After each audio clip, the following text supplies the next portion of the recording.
MCQ 69 chemistry में पहला MCQ है, which of the following reaction can be used for conversion of ethyl alcohol to acetaldehyde. अच्छा, alcohol से aldehyde आप जानते हैं कि ये क्या कहलाता है? Oxidation reaction. सही है, अल्कोहल से अल्डिहाइड इज ऑक्सीडेशन रिएक्शन। अच्छा, अब इसमें होता क्या? ऑक्सीडेशन होगी यानी ऑक्सीजन गेन होगा और साथ में वाटर रिमूव भी होता है, क्योंकि अगर आपको याद हो तो अल्फा कार्बन वो कार्बन जिसके पास फंक्शनल ग्रुप होता है, इससे K2Cr2O7 ये तो ऑक्सीजन गेन करवाता है, लेकिन H2SO4 कंसंट्रेटेड और हीट, इसका काम होता है वाटर रिमूव करवाना, क्योंकि जब तक ये अल्फा कार्बन सैचुर हुआ जाएगा नहीं, ये वाला ऑक्सीजन इसमें ऐड होगा नहीं। समझ आ गई बात? तो जो ऑल है वो अल में कन्वर्ट होता है, बेसिक ऑक्सीडेशन होती है, लेकिन साथ में क्या हो रही होती है? डिहाइड्रेशन भी। अब ऑक्सीडेशन डिहाइड्रेशन में से डिहाइड्रेशन ऑप्शन हमें नजर आ रहा है, तो बेस्ट आंसर क्या हो जाएगा फिर? ऑल्दो एक्चुअली क्या हो रही है? Oxidation of alcohol produce aldehyde. सही है, लेकिन यहाँ ऑप्शन नहीं है, तो फिर ऑक्सीडेशन के अलावा क्या हो रहा होता है? डिहाइड्रेशन। तो वो हमने बता दिया। Number 70, which of the following is form when excess ethyl alcohol. Ethyl alcohol excess का मतलब होता है दो मॉलिक्यूल होंगे। मैंने अभी अल्कोहल बना ROH, इथाइल नहीं लिखा मैंने। Treated with H2SO4 concentrated low temperature का मतलब 140 डिग्री। H2SO4 और 140 डिग्री पर अल्कोहल ईथर बन जाता है, याद होगा। लेकिन अगर 180 डिग्री पर अल्कोहल होगा तो वो क्या बन जाता है? डिहाइड्रेशन करके अल्कीन बनता है। तो लो टेम्परेचर पर 140 यानी कि क्या बनेगा? ईथर, यानी diethyl ether.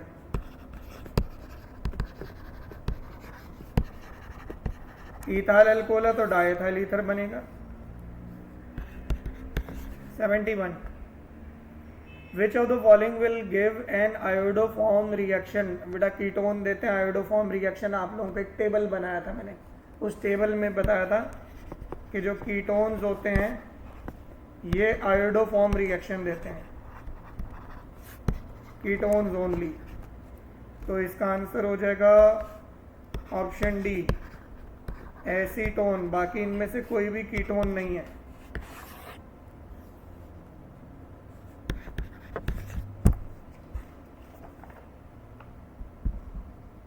Which of the following is formed when formaldehyde is treated with an oxidizing mixture? Aldehyde oxidise होगा तो कार्बोक्सिलिक एसिड बन जाता है।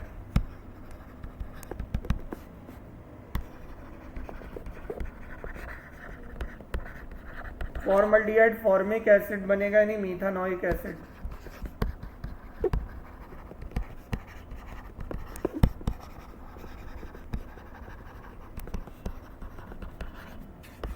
क्लियर हो गया ये भी?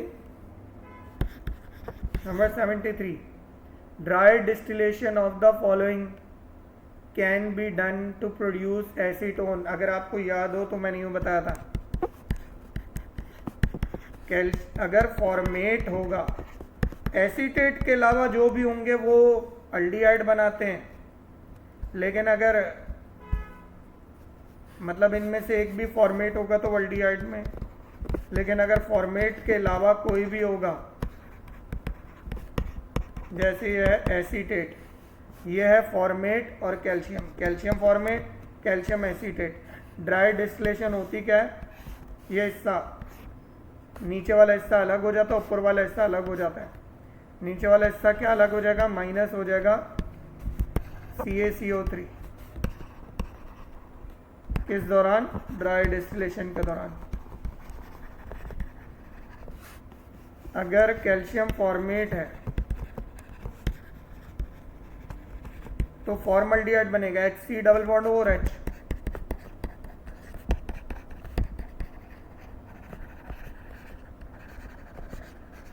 कैल्शियम एसीटेट है तो एसीटल्डिहाइड नहीं बनेगा बल्कि एसीटोन बन जाएगा। देखें CH3 C डबल बॉन्ड और क्या बच गया CH3 C डबल बॉन्ड हो के आगे क्या आ जाएगा CH3, तो एसीटोन यानी डाईमिथाइल कीटोन।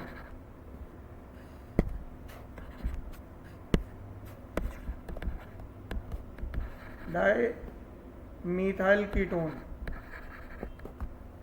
और एक और बात याद रखिएगा कि अगर इनमें से कोई भी फॉर्मेट के अलावा है तो फिर वो कीटोन बनाता है, डाईमिथाइल कीटोन। तो ऑप्शन क्या होगा? ऑप्शन ए कैल्शियम एसीटेट, क्योंकि वो कह रहे हैं कि कौन है जो कीटोन यानी एसीटोन बनाएगा, कैल्शियम एसीटेट बनाएगा। The elimination of alkyl halide, alkyl halide E1 reaction भी देते हैं E2 रिएक्शन भी देते हैं। स्ट्रॉन्ग बेस रिक्वायर होता है, बिल्कुल लिखा हुआ भी है। And a strong base take place by two mechanism E1 and E2। How many steps are involve in each of these? E1 में 2 स्टेप और E2 में 1 step. Option A. Number 74, which of the following is an example of tertiary alkyl halide? Tertiary, अगर आपको याद हो मैंने बताया था कि हैलोजन और ब्रांच कार्बन और फिर चेन से मतलब कार्बन नंबर सेम पोजीशन होगी,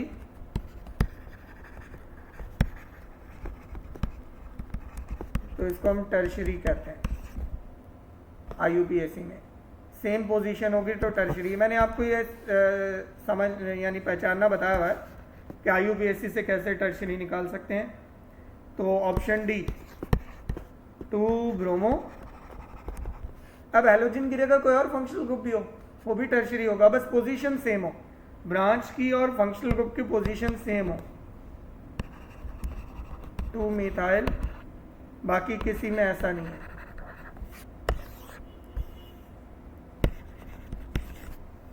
यानी आपको नेम से स्ट्रक्चर नहीं बनाना, बनाकर देखने की जरूरत नहीं है, इंटेलिजेंटली आप गेस कर सकते हैं।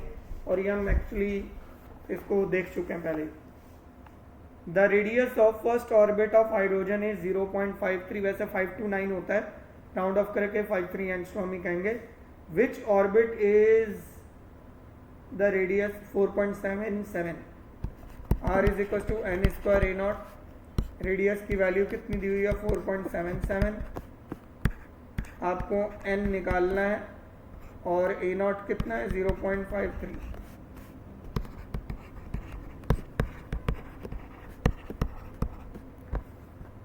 अच्छा, ये 4.5 है, सही है, और नीचे उसका आधा है, तो इसका मतलब ऊपर 4.5 का डबल कर दो।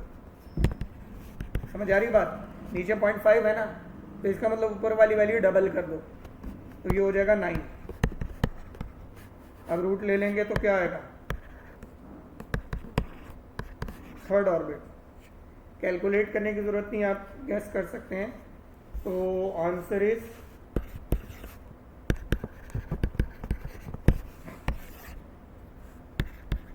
77। Which of the following has only one orientation in space in the magnetic field? एक ओरिएंटेशन वाला तो s ऑर्बिटल होता है और 3 ओरिएंटेशन किसकी होती हैं? p की। d की कितनी होती हैं? 5 ओरिएंटेशंस होती हैं।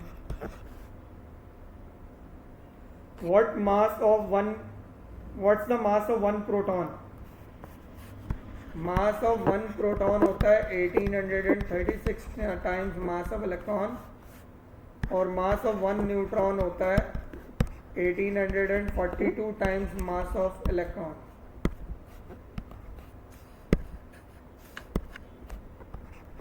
ये फैक्ट है, ये याद होने चाहिए आपको। तो ऑप्शन ए सही है। 79 विच of the following is different in Na plus. Na plus कह रहे हैं Z इज इक्वल टू 11 का मतलब है अगर आप इसके नंबर ऑफ इलेक्ट्रॉन निकालोगे तो 11 माइनस चार्ज होता है। चार्ज कितना है? प्लस का 1, नंबर ऑफ इलेक्ट्रॉन आ रहे हैं 10, Mg plus 2, Z is equal to 12। अभी दोनों के इलेक्ट्रॉन बराबर नहीं है लेकिन दोनों के आइन के इलेक्ट्रॉन बराबर होंगे। चेक करें जरा, Z माइनस चार्ज कितना आएगा? ये भी 10 आ रहा है। बेटा अगर किसी दो अलग अलग एलिमेंट या दो अलग अलग आइन के इलेक्ट्रॉन बराबर हो उनको आइसो इलेक्ट्रॉनिक कहते हैं। अगर दो अलग अलग एलिमेंट के प्रोटॉन बराबर हो तो उनको आइसोटोप्स कहते हैं। और अगर दो अलग अलग एलिमेंट के न्यूट्रॉन बराबर हो तो उनको आइसोटोन्स कहते हैं। ये तीन अलग, आइसो इलेक्ट्रॉन, आइसोटोप्स और आइसोटोन्स। न्यूट्रॉन बराबर है तो आइसोटोन्स। तीसरा भी, अच्छा तीसरा भी निकाल लेते हैं। Aluminium plus 3, Z is equal to 13। ये भी वही आएगा, इलेक्ट्रॉन बराबर आएंगे।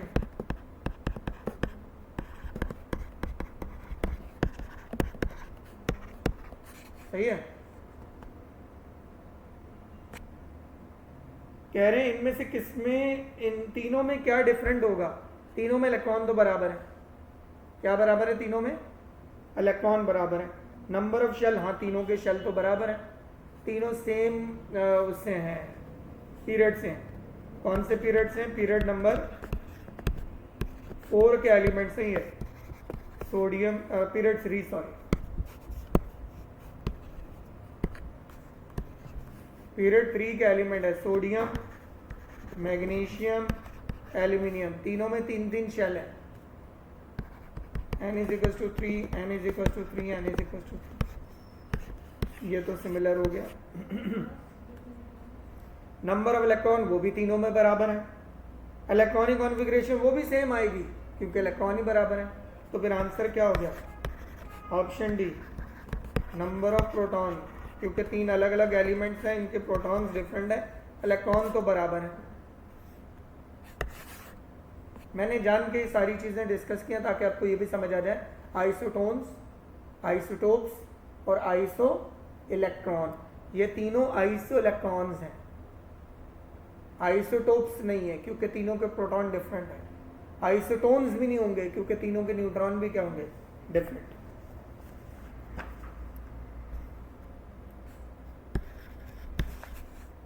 What is IUPAC name of stearic acid? अच्छा ये तो आपको वैसे याद करना पड़ेगा।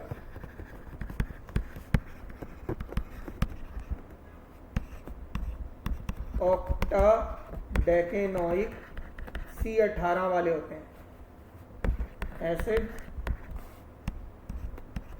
एक्चुअली यूं होते हैं C17H35 COOH।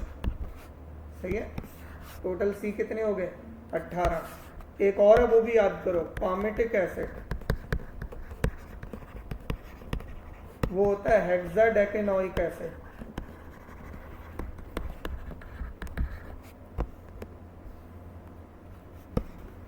C15H31 COOH। सही है। टोटल कितने हो गए? 15 और 1 16।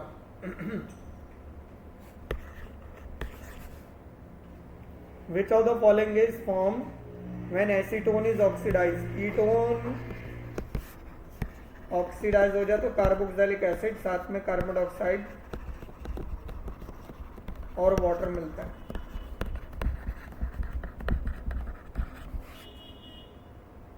तो अगर एसीटोन है बस एक कार्बन लेस हो जाना चाहिए। अगर इसमें देखें इधर, इसमें अगर CN है तो जो कार्बोक्सिलिक एसिड बनेगा उसमें CN-1 होगा। सही है, एक कार्बन कम हो जाता वजह क्योंकि वो क्या बन जाता है, कार्बन डाइऑक्साइड। तो एसीटोन में 3 कार्बन होते हैं,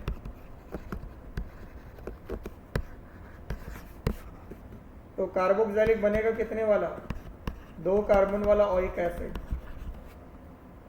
2 कार्बन वाला ओइक है, एक एसिड, तो क्या होगा ये ethanoic acid.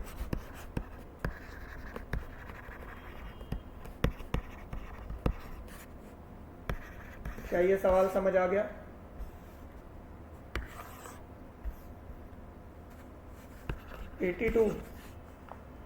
What's the IUPAC name of alpha, beta dimethyl valeric acid? पहले में चेन बनानी, वैलर, वैलर का मतलब होता है 5 कार्बन, एक एसिड का मतलब है, सही है, वैलर। फिर पहला कार्बन स्टेरिक होता है, फिर अल्फा बीटा गामा सिग्मा, तो अल्फा पर मीथाइल, बीटा पर भी मीथाइल, बाकी सबकी वैलेंसी हाइड्रोजन से पूरी कर देंगे। तो इसका मतलब है 2,3 डाइमिथाइल, बाकी नाम तो वही रहेगा लेकिन वैलर की जगह 5 कार्बन आ जाएंगे पेंटेन, और एक की जगह ऑइक आ जाएगा, 2,3 di methyl pentane ऑइक acid. Option D.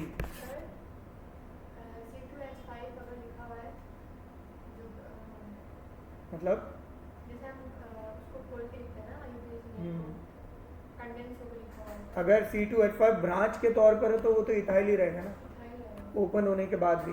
बाज़ औक़ात ऐसा होता है कि C2H5 इधर आ रहा होता है तो वो चेन में चला जाता है। बेटा वो हम देखेंगे ना कि चलें एक एग्जांपल देख।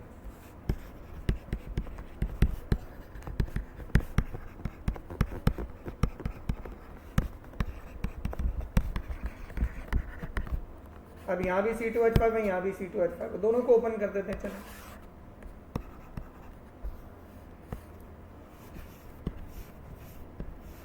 इन C2H5 को मैं रेड से मार्क कर रहा हूँ क्योंकि मैं रेड में ही ओपन करूँगा।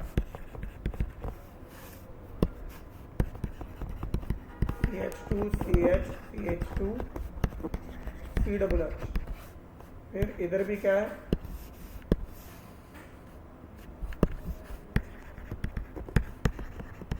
सही है।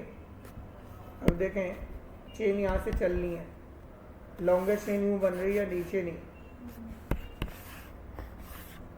ये वाला कार्बन चेन में आ गया लेकिन ये नहीं आया, तो यही था।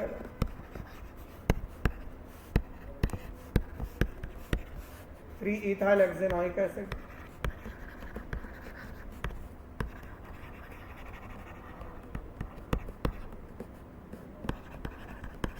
क्लियर?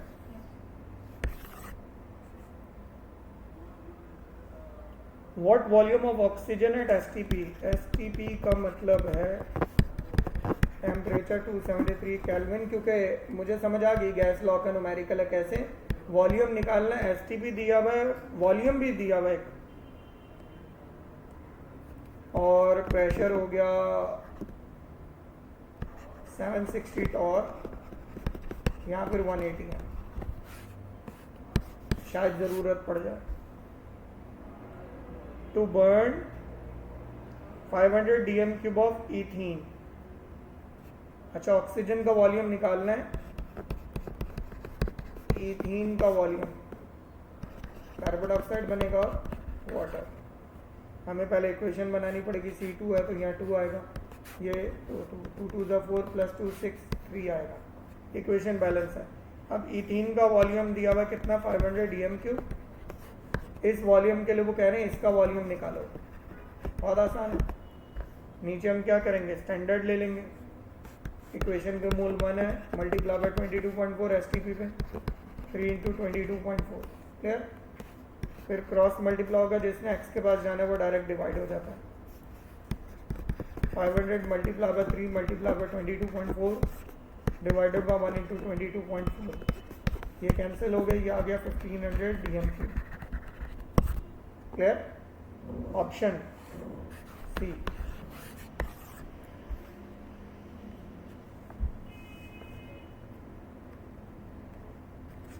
हमें कैसे पता चला? स्टोइकोमेट्री का सवाल है, क्योंकि एक रिएक्टेंट दिया हुआ, दूसरा रिएक्टेंट निकालना है। उन्होंने नहीं बोला C2H फर्क है, वो वॉल्यूम निकालना है।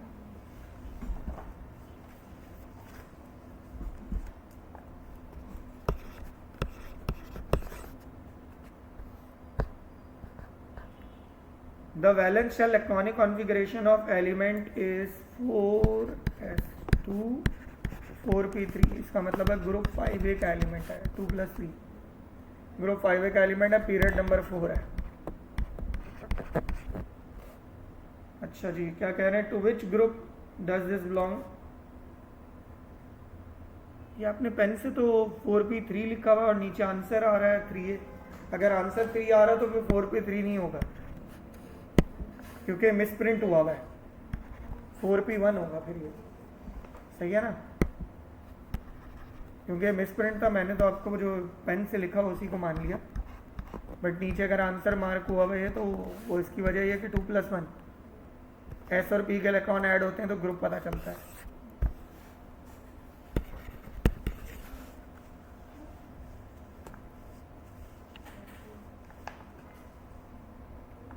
Calcium Z is equals to 20।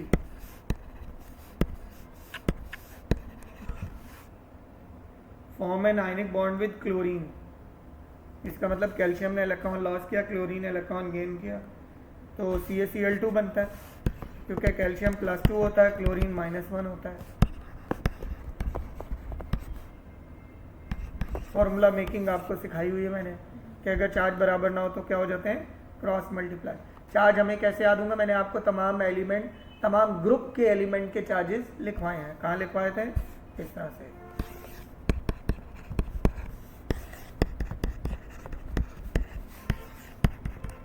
Valency तमाम ग्रुप के एलिमेंट की बताइए आपको।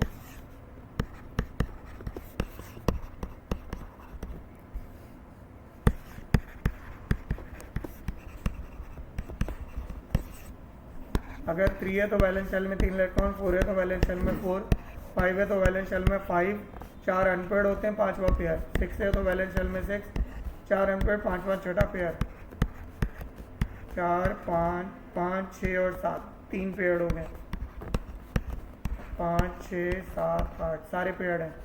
अब जितने भी अनपेड इलेक्ट्रॉन हो वो इनकी वैलेंसी है 1 2 3 4। अब कितने अनपेड हैं? 3, 2 अनपेड हैं तो 2, 1 अनपेड है तो 1 और ये 0। टोटल इलेक्ट्रॉन 4 से कम है तो पॉजिटिव, 4 है तो पॉजिटिव नेगेटिव दोनों। टोटल इलेक्ट्रॉन 4 से ज़्यादा हो गए हैं तो नेगेटिव। ये आपको तमाम ग्रुप्स की बताई हुई हैं।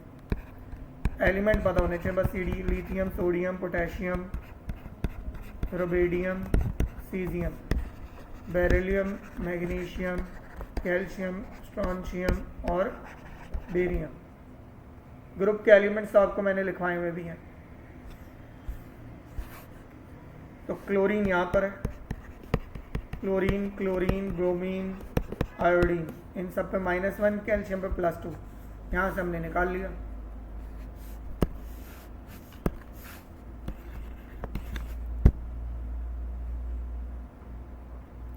CO2 and SO2 are 2 compounds. ये दोनों एसिडिक गैसेज हैं क्योंकि दोनों नॉन मेटल है और दोनों वाटर के साथ अब्जॉर्ब होकर एसिड्स बनाती हैं। हमने वैसे ही अपने दिमाग में याद कर लिया बात और एक दफ़ा देख लिया। आगे देखते हैं, वैसे सवाल में पूछ करें which of the following best describe these 2 compounds. इनको कौन ज़्यादा बेस्ट डिस्क्राइब करेगा? Both CO2 and SO2 are linear and non polar. नहीं, CO2 लीनियर है, SO2 तो वह है एंगुलर होती है। सही है, क्यों? क्योंकि CO2 का सेंट्रल एटम तो ग्रुप 4A का है, SO2 का सेंट्रल एटम जो है वो ग्रुप 6A का है, तो इसमें पेयर ऑफ इलेक्ट्रॉन भी आ जाते हैं। सही है, तो इसका मतलब क्या है कि SO2 का शेप तो एंगुलर है, CO2 की शेप लीनियर है।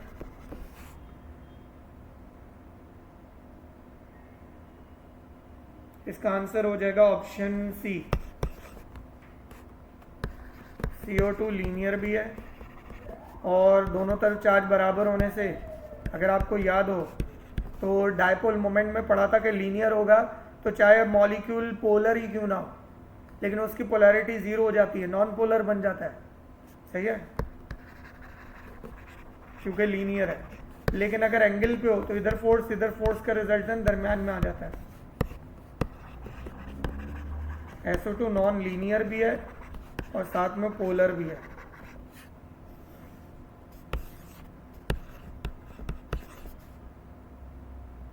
What hybridization is present in carbon atom of ethyne? Triple bond वाले कार्बन क्या होते हैं? sp हाइब्रिड होते हैं। सही है,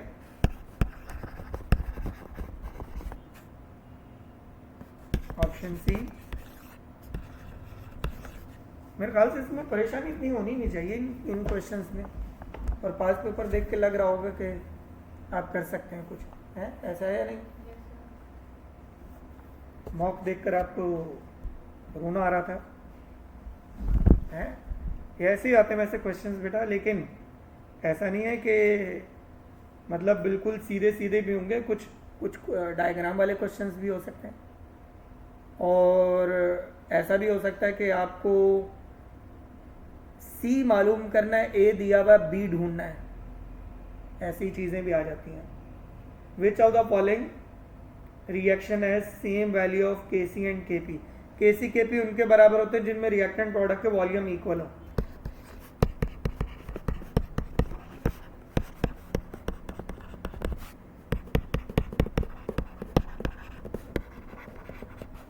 अगर दोनों तरफ वॉल्यूम बराबर है तो Kc Kp इक्वल होते हैं।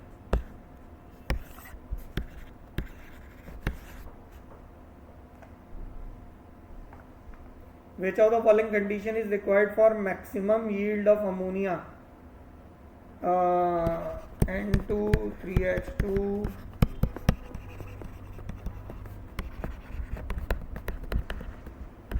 डेल्टा H नेगेटिव है।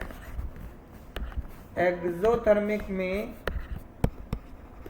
टेम्परेचर को कम करेंगे तो मैक्सिमम यील्ड होगी, यानी रिएक्शन जो है वो फॉरवर्ड जाएगा।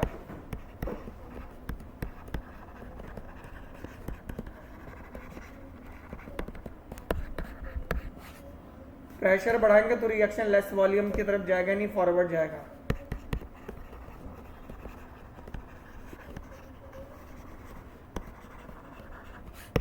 टेम्परेचर कम करने के साथ साथ हमें कैटालिस्ट की नीड होगी इसमें, और इसमें यूजुअली कैटालिस्ट होता है प्लैटिनम या आयरन, और इसके अलावा आपको N2 और H2 की कंसंट्रेशन बढ़ानी होगी।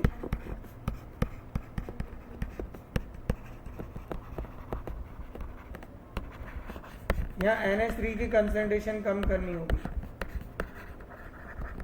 रिएक्टेंट बढ़ाना होता है, प्रोडक्ट कम करना होता है, तो ये सारी चीज़ें जिनसे फॉरवर्ड जाता है ये सब हमने निकाल लिया। अब देखते हैं, increasing temperature no, decreasing concentration of reactant no, reactant तो बढ़ाना है, डिक्रीजिंग प्रेशर नो, प्रेशर तो बढ़ाना है ताकि लेस वॉल्यूम की तरफ जाए, डिक्रीजिंग टेम्परेचर यस।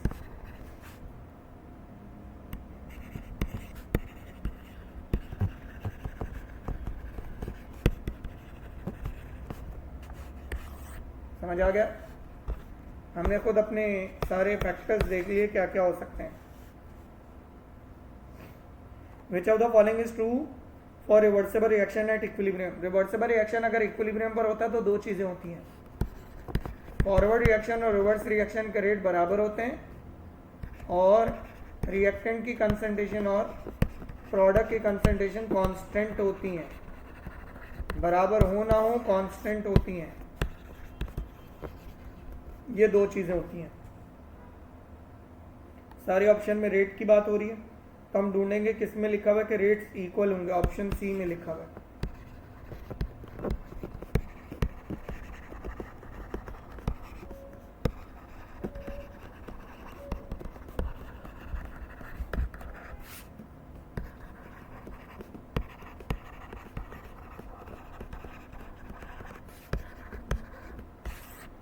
क्लियर है?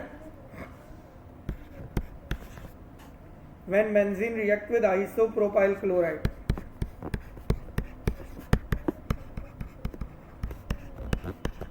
आइसोप्रोपाइल मीथाइल ग्रुप लग जाएगा बेंजीन, मतलब अल्काइल ग्रुप कौन सा? आइसोप्रोपाइल, वो लग जाएगा। लेकिन ये होता है फ्रीडल क्राफ्ट, AlCl3 की मौजूदगी में होगा, बिल्कुल लिखा हुआ ही आगे। प्रोडक्ट होगा आइसोप्रोपाइल बेंजीन, बताया हुआ भी उन्होंने। आइसोप्रोपाइल, अच्छा इस रिएक्शन का नाम पूछा, हमें पता था फ्रीडल क्राफ्ट, अल्काइल ग्रुप लग रहा है तो alkylation.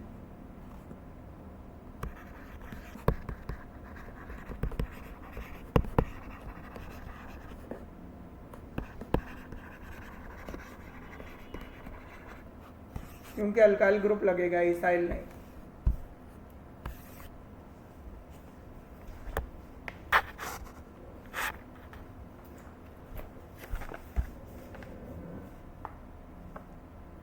Benzene is subjected to number 1 alkylation, benzene की पहले अल्काइलेशन की तो अल्काइल बेंजीन बन गया।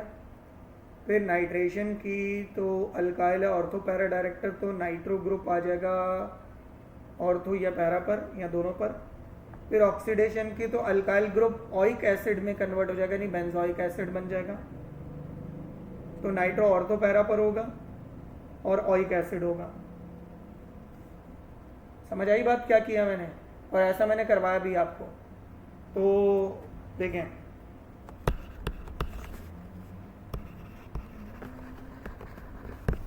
बेंजीन की पहले क्या की है? अल्काइलेशन, तो अल्काइल ग्रुप लग जाएगा। ऊपर ही है, अल्काइल बेंजीन ही ऊपर बना था।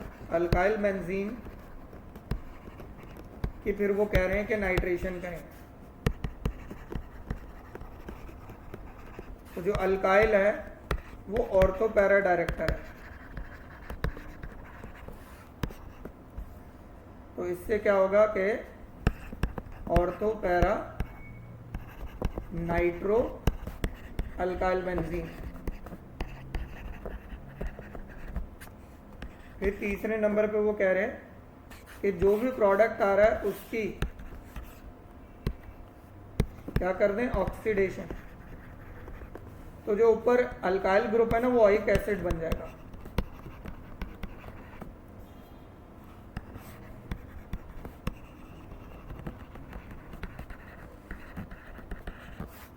Ortho para nitro benzoic acid, तो ऑप्शन बी ऑर्थो नाइट्रो अलग बना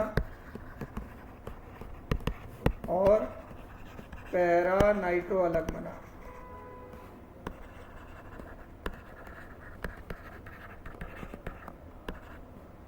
और कोई ऑप्शन इसके करीब करीब भी नहीं है। ये गैस समझ आ गया कैसे लगाया हमने?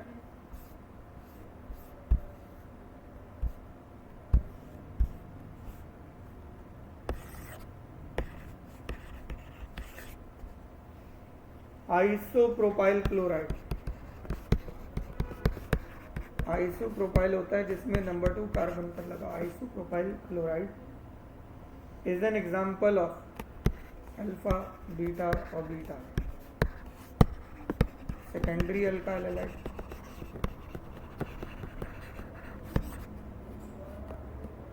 Option B.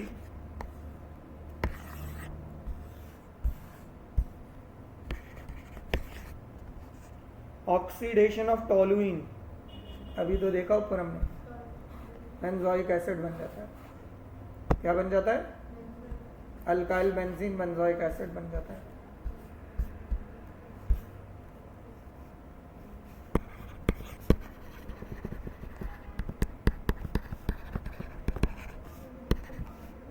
समझ आ गया? मैं इक्वेशन पे लिख दूं?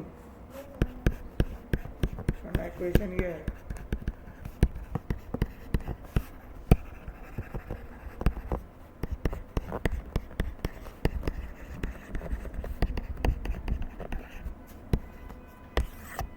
सही है?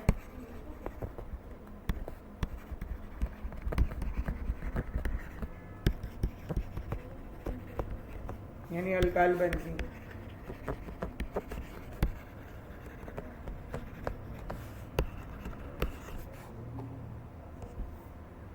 What is the IUPAC name of chloroform? Chloroform होता है 3 क्लोरीन होते हैं 1 hydrogen, try chloromethane. 3 chloro, carbon 1 है चेन में, तो मैथ और बॉन्ड सारे सिंगल है तो ये।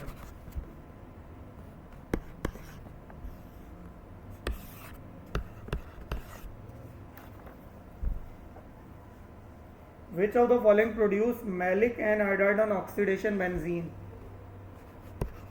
ये आपको लिखवाया हुआ भी है। बेंजीन की ऑक्सीडेशन होगी V2 फर्क करेगा तो ये मैलिक एनहाइड्राइड बनाता है। ये आपको लिखवाया में बेंजीन के रिएक्शन में।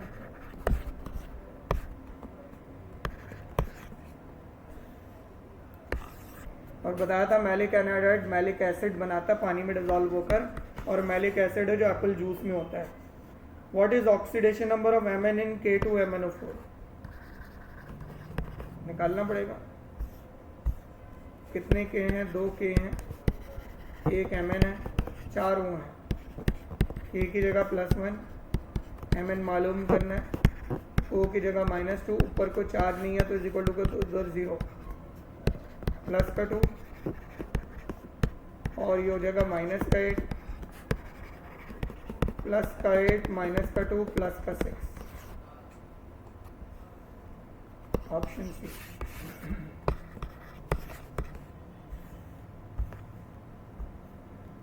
The electrochemical series, in the electrochemical series, what is the electrode potential of all metals above hydrogen?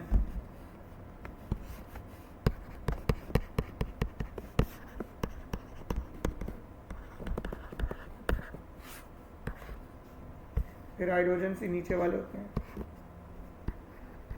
इधर था लिथियम और दरम्यान में कहीं था जिंक, अगर आपको याद हो। दरम्यान में था कहीं कॉपर और फिर था फ्लोरीन।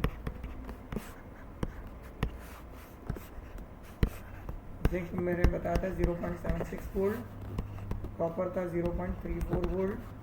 जिंक था नेगेटिव, कॉपर था पॉजिटिव। हाइड्रोजन से ऊपर एनोड होते हैं, ऑक्सीडेशन ऑफ सेल। हाइड्रोजन से नीचे कैथोड होते हैं, reduction of cell.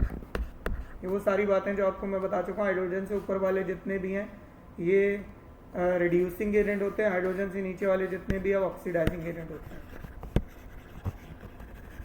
Strongest reducing agent lithium होता है, स्ट्रॉन्गेस्ट ऑक्सीडाइजिंग एजेंट फ्लोरीन होता है।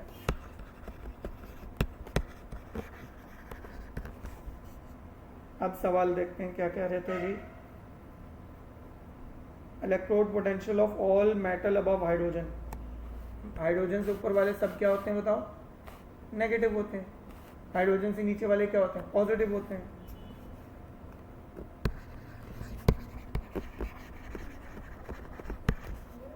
ये नेगेटिव होते हैं सारे। Organic compounds are classified into 2 basic types होती हैं, ओपन और क्लोज चेन। ये तो हमें याद भी है।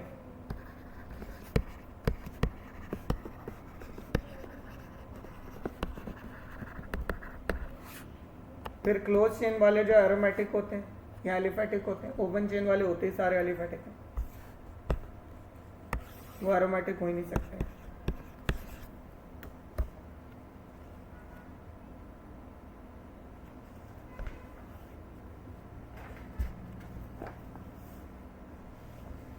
Which of the following is 3 isomers of pentane? ये तो हमें पहले बनाना पड़ेगा। 2 3 4 5, ये हो गया पेंटेन।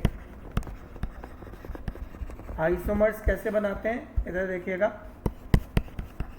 4 चेन होगी, 1 ब्रांच होगी, 1 2 3 4।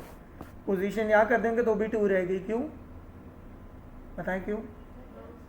क्योंकि उधर से नंबरिंग चल पड़ेगी। अगर आपको लग रहा है कि आप इसको इधर लिख लोगे तो नंबरिंग यहाँ से चल जाएगी, एक ही बात है, ये एक ही है। सही है। अगला क्या हो सकता है? अगला ये हो सकता है कि आप 3 कार्बन की चेन बना लो, 2 ब्रांच कर दो, और पॉसिबिलिटी कोई नहीं है। ये 3 है, एक हो गया नॉर्मल, एक हो गया आइसो और एक हो गया न्यो। Normal, iso, न्यो।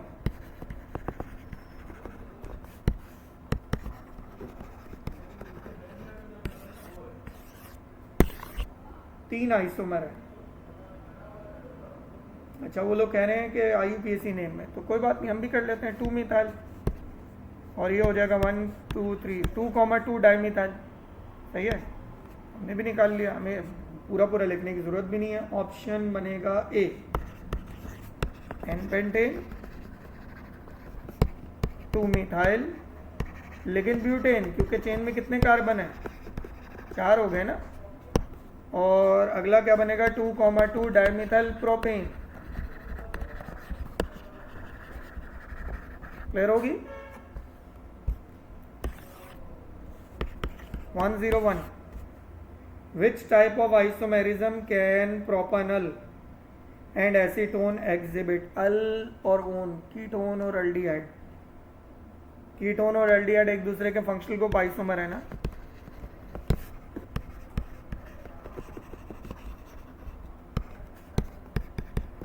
क्योंकि दोनों का फॉर्मूला सेम होता है, CnH2NO। कीटोन एल्डिहाइड एक दूसरे के फंक्शनल ग्रुप आइसोमर है, अल्कोहल और ईथर एक दूसरे के फंक्शनल ग्रुप आइसोमर है। इसी तरीके से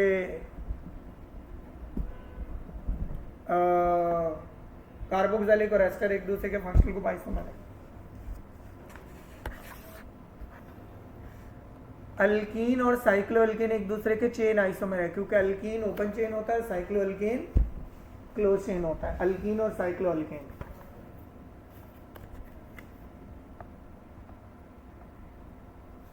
तो इसका आंसर हो गया ऑप्शन ए।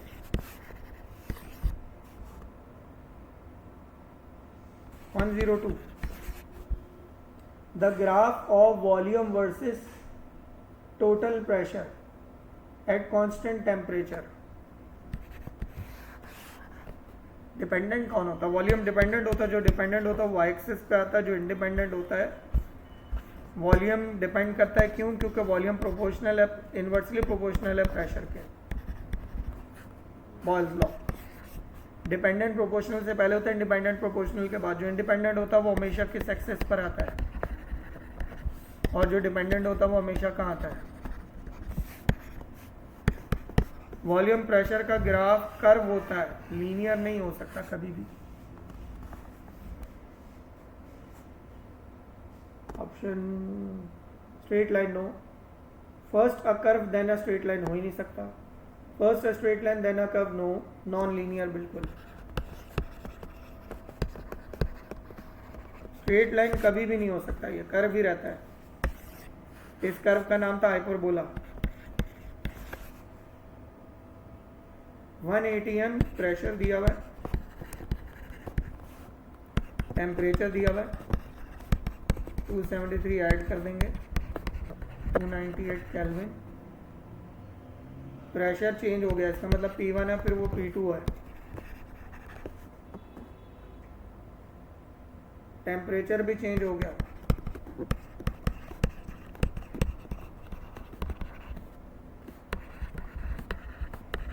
ट्रिपल थ्री नहीं 323।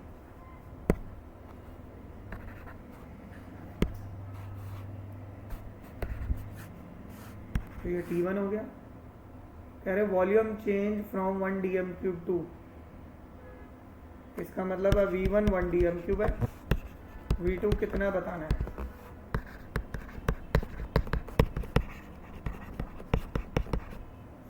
ये फॉर्मूला लगेगा। टेम्परेचर केल्विन में होना ज़रूरी होता है, गैस लॉस के लिए इसने हमें कन्वर्ट कर लिया। 1 multiply by 1 divided by 298 is equal to 2 multiply by volume निकालना है 323। 298 वहाँ चला नहीं, 323 ऊपर 2 नीचे आ जाएगा।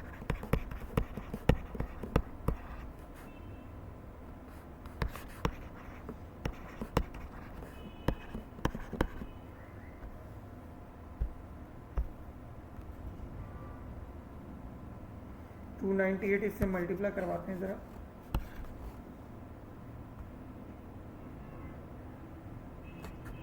वैसे आपको यहीं से बता देता हूँ, टेम्परेचर डबल हो गया। टेम्परेचर क्या हो गया? टेम्परेचर डबल हो जाए तो वॉल्यूम भी क्या हो जाता है? डबल। यहाँ से भी आप निकाल सकते हैं, कैलकुलेट भी कर सकते हैं, क्योंकि वॉल्यूम डायरेक्टली प्रोपोर्शनल है टेम्परेचर के, वॉल्यूम इनवर्सली प्रोपोर्शनल है। प्रेशर भी डबल हुआ है, टेम्परेचर भी, तो इसलिए हमें कैलकुलेट करना पड़ेगा। दोनों में चेंजेस आए ना। 2 8 16 9 to 18 और 19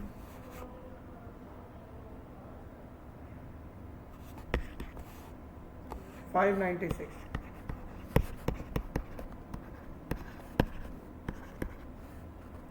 ये इसका डबल हो गया तकरीबन। 300 का डबल 600 होता है, तकरीबन डबल हो गया। इसका मतलब है 0.5 समथिंग हो गया। कैलकुलेटर अलाउड नहीं है तो हम यही करेंगे, intelligently gas.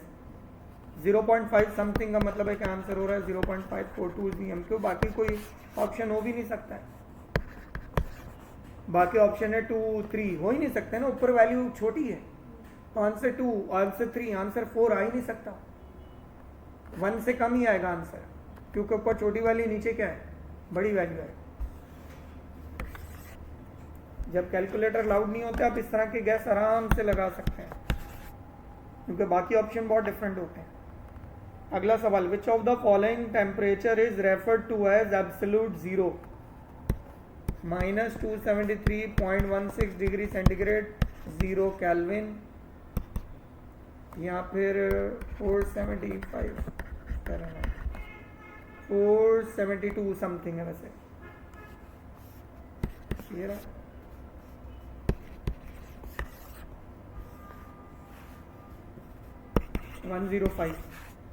N organic compound है कार्बन, हाइड्रोजन, ऑक्सीजन, सी कितना है? 40%। अब देखो कैलकुलेटर अलाउड नहीं है और कितनी मुश्किल मुश्किल चीजें दे रहे हैं।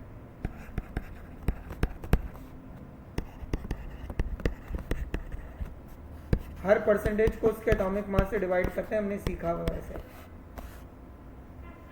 तो 16 2 32, 16 3 48, ये आएगा 3 पॉइंट समथिंग। ये तो ये रहेगा 6.67। 12 3 36, ये भी 3 पॉइंट समथिंग आएगा। तो इन तीनों में सबसे छोटा कौन है? ये 3 पॉइंट समथिंग वाला।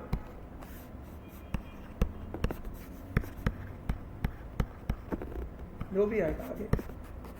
तो ये क्या हो जाएगा? 1, राउंड ऑफ 1, ये आएगा 2 और ये आएगा 1। तो एम्पेरिकल फॉर्मूला क्या बन गया? CH2O।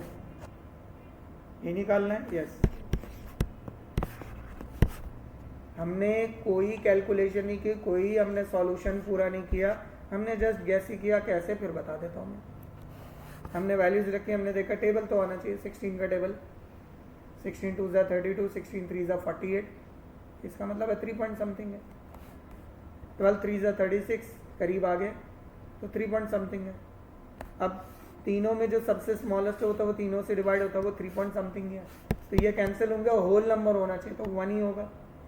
तो ये इसका डबल हो गया तो 2 होगा, ये उतना ही है तकरीबन, तो 1 हो जाएगा। तो आंसर आ गया।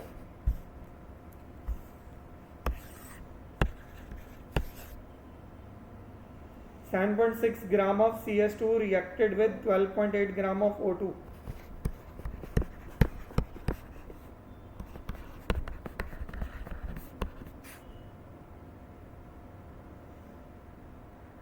इक्वेशन दी हुई थी। ओके, खैर हमने बना लिया। लिमिटिंग रिएक्टेंट निकालना, दोनों के मासेस दिए हैं।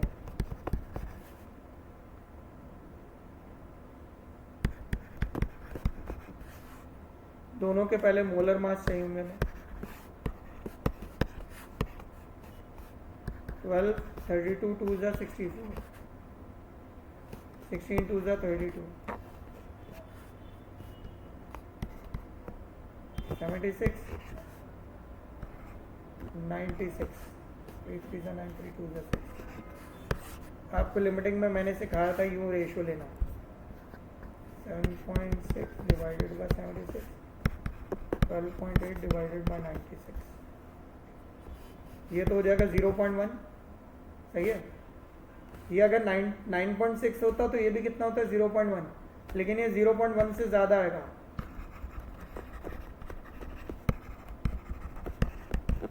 तो ये स्मॉलर आ रहा है, इसका मतलब ये लिमिटिंग रिएक्टेंट, हमें पूरा सॉल्व करने की जरूरत नहीं पड़ी है। CS2 is limiting reactant.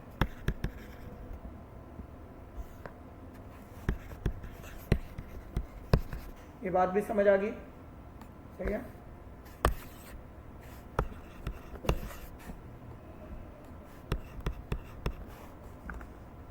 Water rises in a capillary tube because of adhesive force cohesive force से ज्यादा होती है, इसको कैपिलरी एक्शन कहते हैं। कैपिलरी एक्शन का रीजन है वही कैपिलरी एक्शन शो करते हैं जिनमें एडेसिव फोर्स कोएसिव फोर्स से ज्यादा हो। ऑप्शन बी, ये भी हम पढ़ चुके हैं ऑलरेडी।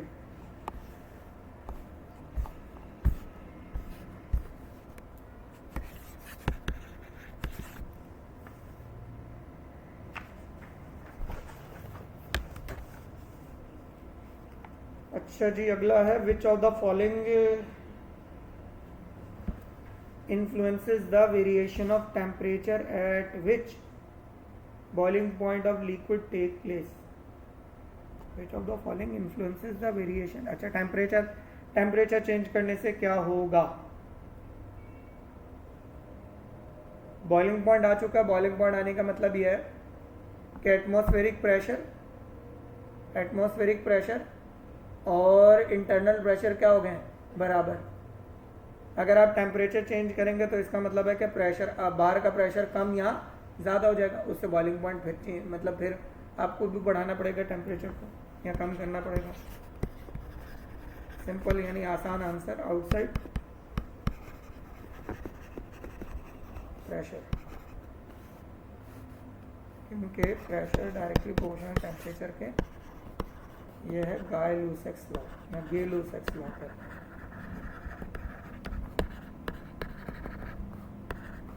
और ये वाला लॉ भी पढ़ाया आपको मैंने गैस लॉज में, इसको प्रेशर लॉ भी कहते हैं।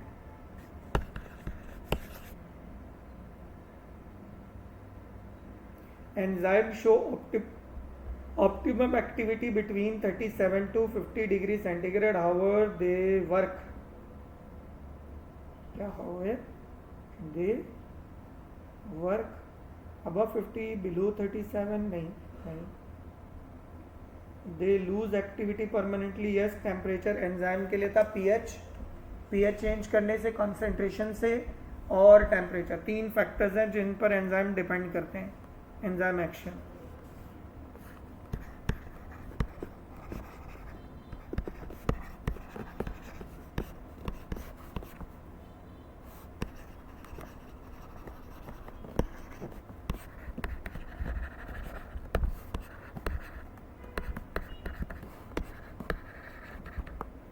ये 3 चीज़ें। तो टेम्परेचर चेंज करने से नहीं, वो अपनी एक्टिविटी ख़त्म कर देंगे, बिल्कुल ऑप्शन सी आंसर है। ये आप ऐसे पढ़ भी सकते हैं, आपके बुक में भी है। बुक में जब आप पढ़ेंगे एंजाइम एक्शंस में या एंजाइम की जो प्रॉपर्टीज़ हैं उसमें, और ये मैंने आपको रीड करने का टॉपिक दिया था। Oxidation of secondary propyl, secondary alcohol ketone बन जाते हैं।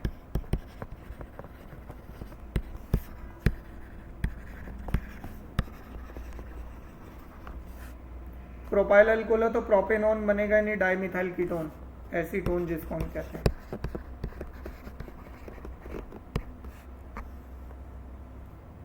वैसे भी बाकी कोई भी ऑप्शन हो ही नहीं सकता है, क्योंकि एल्डिहाइड अल्कोहल लिखे हुए ऑप्शन, तो यही बनेगा। विच of the following is N amino acid, इनमें से कौन अमाइनो एसिड है?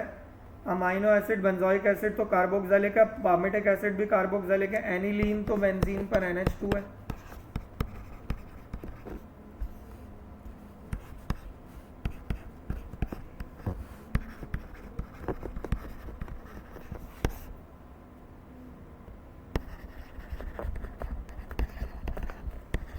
बेंजोइक और पामेटिक, ये दोनों कार्बोक्सिलिक हैं। तो हमारे पास अमाइनो एसिड कौन है? Aspartic acid.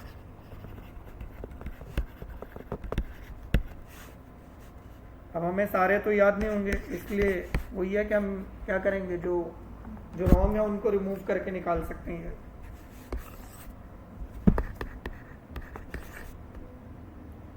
Which of the what is the order of reaction if unit is second inverse. अच्छा, यूनिट से निकालना है, कैसे निकालेंगे देखें।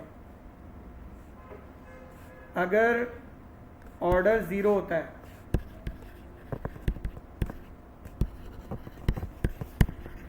तो यूनिट वही आता है जो कंसंट्रेशन का है,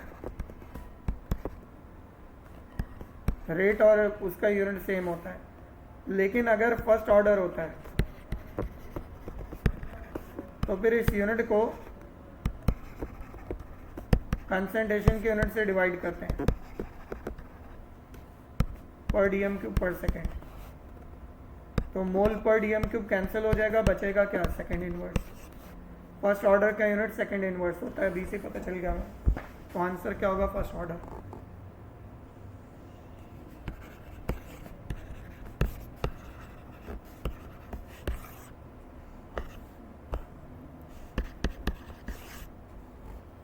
और अगर सेकेंड ऑर्डर होगा तो इसकी पावर 2 कर देना, इसकी पावर क्या कर देना, नीचे वाले की पावर 2, सही है। तो फिर DM cube mole inverse second inverse हो जाता है।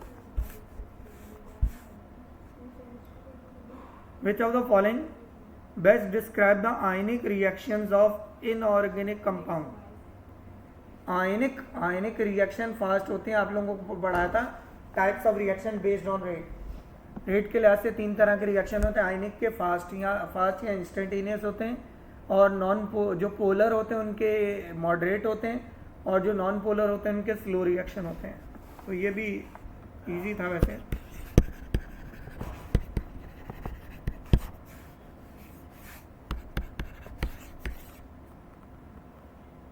Metallic property of P block की मेटालिक प्रॉपर्टी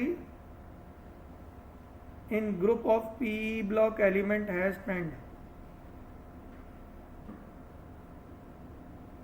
नहीं, गलत लिखी हुई है तो आंसर ही गलत है।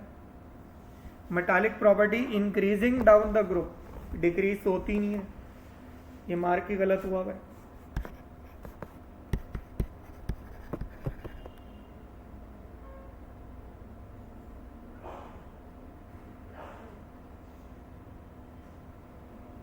इन्हें हाँ ग्रुप ही बोल रहे हैं, तो ग्रुप में तो डाउन द ग्रुप ही होता है ना,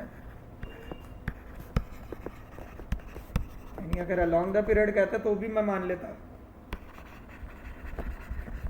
ये गलत दिया हुआ बेटा, इसका आंसर मार्क गलत हुआ है।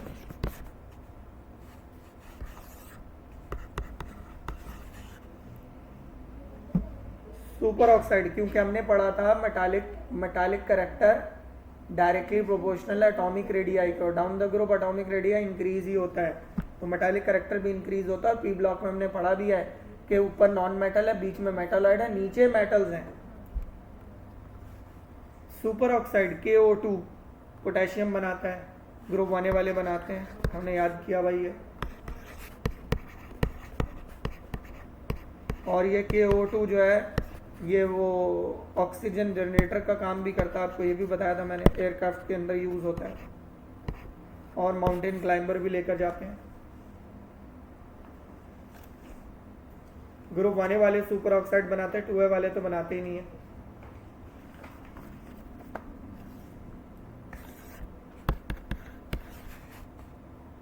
Which pair of element markedly differ from other member of respective group? Potassium calcium same period से हैं, पीरियड 4।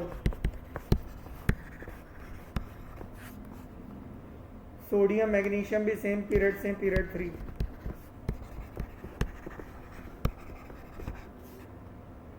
सीजियम बेरियम भी सेम पीरियड से हैं, पीरियड 6।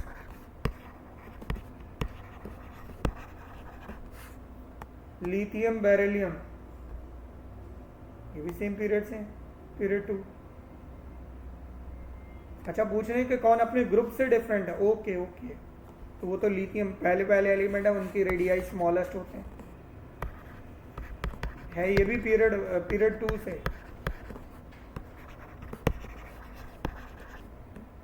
फर्क क्या है? Due to smallest radii. ये प्रॉपर्टीज डिफरेंट शो करते हैं, आपने पढ़ा भी है, किसमें पढ़ा ये? सेकेंड ईयर केमिस्ट्री चैप्टर 1 में बुक का पेज नंबर 10 था, जिसमें लिखा था unique behaviour of beryllium. Beryllium अपने ग्रुप से यूनिक बिहेवियर शो करता है, लिथियम भी थोड़ा बहुत यूनिक है, तो ये अपने अपने रिस्पेक्टिव ग्रुप से यूनिक हैं दोनों। विच of the following is a covalent crystal? Covalent bond जिसमें होगा NaCl आयनिक है, Ki आयनिक है, Mg-Br2 आयनिक का वजह क्योंकि ग्रुप 1A या 2A के मेटल्स अगर ग्रुप 6 या 7A के नॉन मेटल से मिल जाए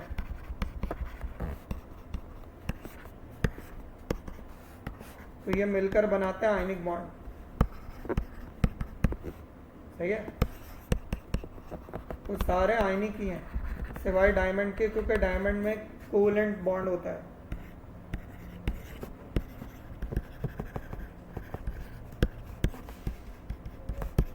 कार्बन कार्बन कोवेलेंट बॉन्ड।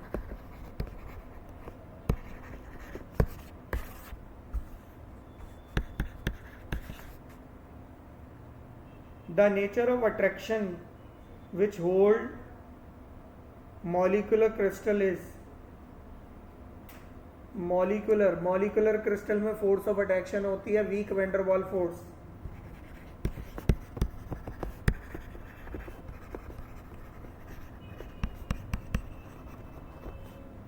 और van der Waals force भी कैसी होगी? weak। yes yes। What is the mathematical statement of first law of thermodynamics? First law of thermodynamics होता है Q is equals to delta E plus W। ये formula. अब देखते हैं वो कौन है जो इसको सेटिस्फाई कर रहा है। W वहां जाके माइनस हो जाएगा,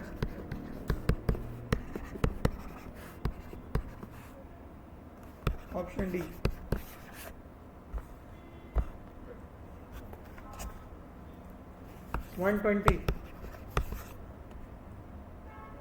What is delta H equal to according to first law of thermodynamics? Delta H बराबर होता है QP के, और वो बराबर होता है delta E plus P delta V। Option B.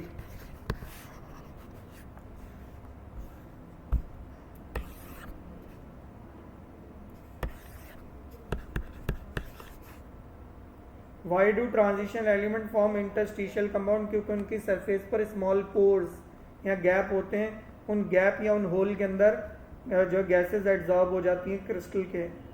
Option C fact में आता है ये। 122 द लिगेंड डाइइथाइलिन ट्राइअमाइन, ये फॉर्मूला उसका। ये एक टेट्राडेंटेट लिगेंड होता है क्योंकि इसमें अमाइन 3 है ना, इसलिए तो ये 3 पेयर डोनेट करने वाला है, 1 2 और 3। 1 अमाइन, 2 अमाइन, 3 अमाइन, ट्राइअमाइन, डाइइथाइलिन। तो आंसर है ऑप्शन बी।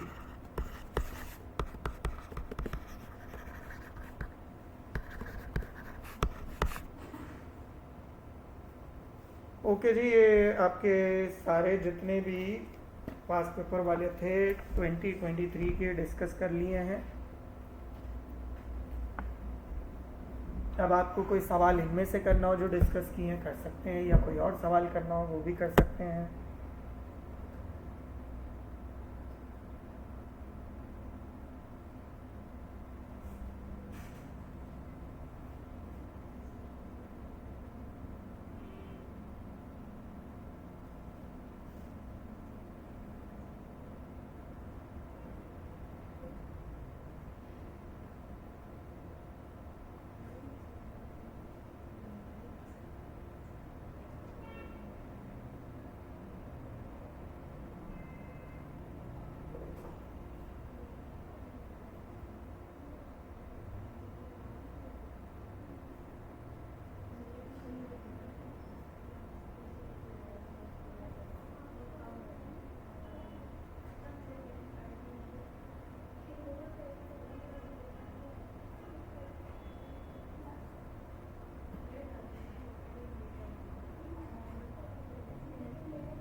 बेटा कोई सवाल?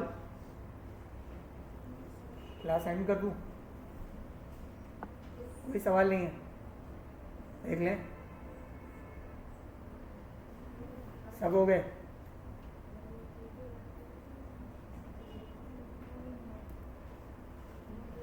इनमें से कोई कोई ऐसा एमसीक्यू जो आपको लग रहा हो कि ये सही से समझ नहीं आया, ऐसे भूल गए होंगे आप लोग?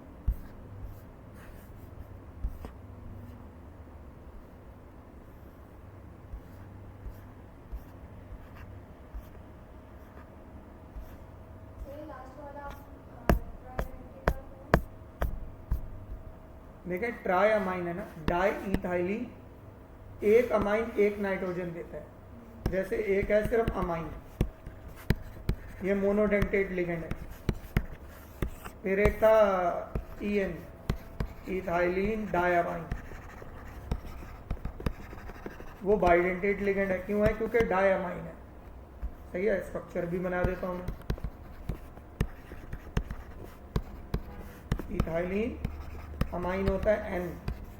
अब एन की बाकी वैलेंसी एच पूरी करेगा। एन के टोटल 3 बॉन्ड होते हैं। अब जितने बच गए वो हाइड्रोजन से पूरे हो जाएंगे। तो ये बाइडेंटेट लिगेंड है। सही है।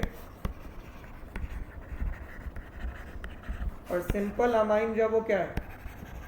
मोनोडेंटेट है। अब ये वाला जो है ना, ये था डाई इथाइलिन ट्राइअमाइन।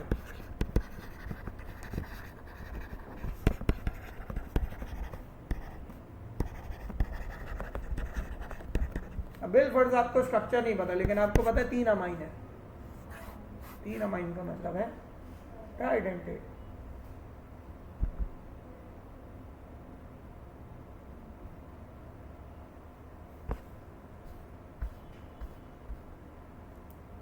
अब एक है EDTA, ये और भी इंटरेस्टिंग है। इसमें एसीटेट भी डोनर है। अब इसका पूरा नाम क्या है वो आपको पता होना चाहिए। Ethylene diamine tetra acetate. अब सोचें, 4 तो ये हो गए, 2 ये हो गए। कौन सा डेंटेट लिगेंड है ये?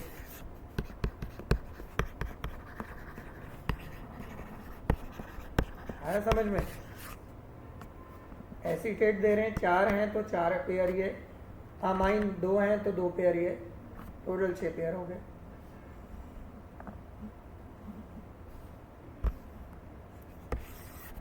एक याद कर लें, DMG डायमिथाइल ग्लाइकोसाइड, ये टेट्राडेंटेट है।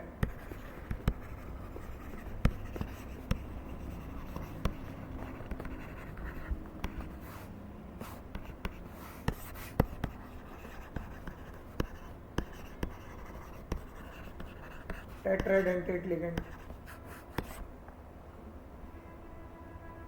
ऐसे लिगेंड जिनमें -2 चार्ज होता है वो बाइडेंटेट होते हैं, जिन पे -1 चार्ज होता है वो मोनोडेंटेट होते हैं। ये सब मैंने आपको कहाँ सिखाए थे? मैंने अभी लास्ट एक टॉपिक करवाया था, उसमें कुछ ही बच्चे थे। वो था कोऑर्डिनेशन नंबर निकालना।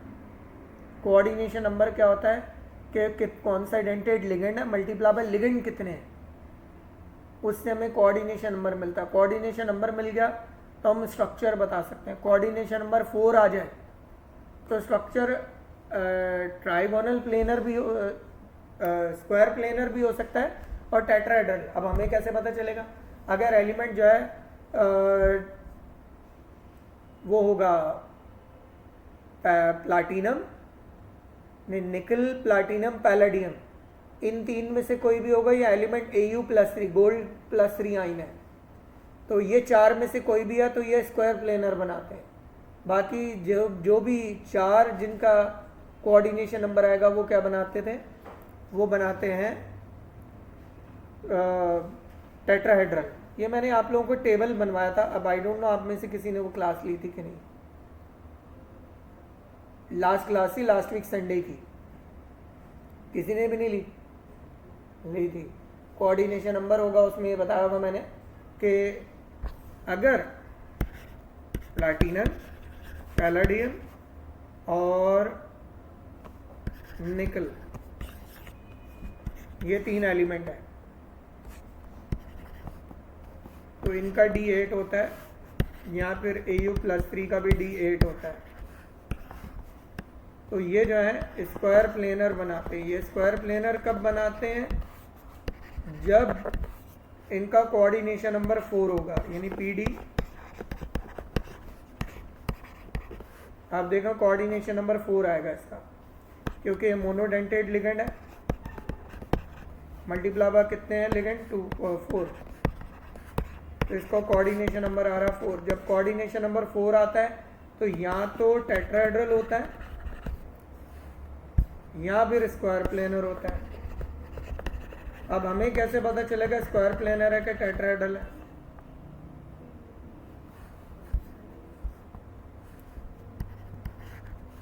इन केसेस के लिए अगर कोऑर्डिनेशन नंबर 4 आ रहा है तो फिर शेप स्क्वायर प्लेनर होती है। तो इसका मतलब है ये आंसर है इसका, सही है, इसकी ये शेप होगी। लेकिन अगर फॉर एग्जांपल